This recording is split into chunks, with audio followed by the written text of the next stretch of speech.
Problem વિશે વાત કરું. સૌથી પહેલાં મને ઘૂંટણનો પ્રોબ્લેમ હતો, બંને પગે ચાલતું નહીં હતું, ઉઠાય નહીં, બેસાય નહીં. મારા હસબન્ડ બધું સેવા ચાકરી પથારીમાં જતી. પછી ઘણું ગાયનિક પ્રોબ્લેમથી મારીને બધા જ હોસ્પિટલનો બધો ખર્ચો કર્યો. પછી બતાવ્યું ઓર્થોપેડિક સુરત, નવસારી.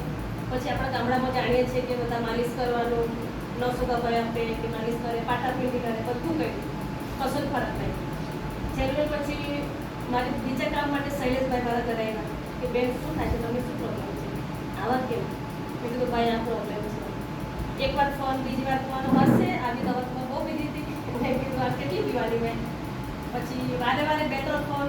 પછી થોડો મારા હસબન્ડે સાંભળ્યું કે ચાલો ને આપણે થોડો વિશ્વાસ કર્યો. એ બી વિશ્વાસ કર્યો કે આમ થોડો થાય નહીં થાય.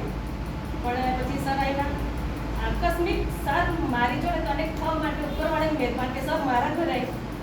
આવું વ્યક્તિ હજી સુધી મારા ઘર નથી જોયું.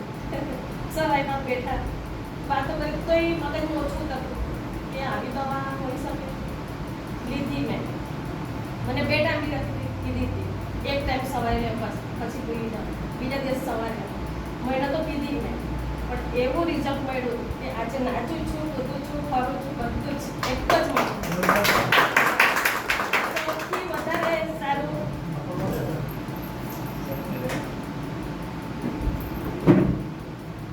શૈલેષભાઈનો આભાર માનું. તેમજ સર છે આપણી વચ્ચે નિલેશભાઈ મળ્યા. તો અત્યારે બધી રીતે હું એકદમ કમ્પ્લીટ છું ને કામ કરું છું જેટલું થાય છે એટલું. સાથે પેલું થોડું શાકભાજીનું દુકાન ચાલો, ટાઈમ ઓછો આપી શકું છું ને સમય જતાં વધુ કરવાની કોશિશ કરું છું. નમસ્તે.